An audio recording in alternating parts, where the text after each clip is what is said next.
Украин меселесі Киевнің иштирагы олмаса, ичбір вақыт алетілмейджек. Донбасста вазиетнің бірні замға кетірілмесі есе Минск анлашмаларына бағлы. Америка Қошма штатларының бұл меселеді кемевамы денішмей.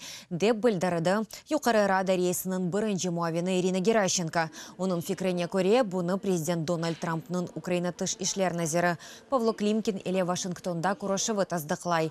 Русия үшін бұл ишмар пек хошде гілдір. Чүнки Кремль аляда зідетке лақасы олмағаныны көстермеге тырыша, дей Геращенко.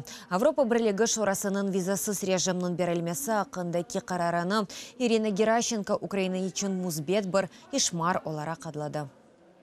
Кримчани, які зараз знаходяться в окупації, і наші... Шымды ишгалде булунган кырымлылар ишгал етілген Донецк ве Луганск территорияларда яшаған ади ватандашларымыз да бүгін муим бір ишмарны алды.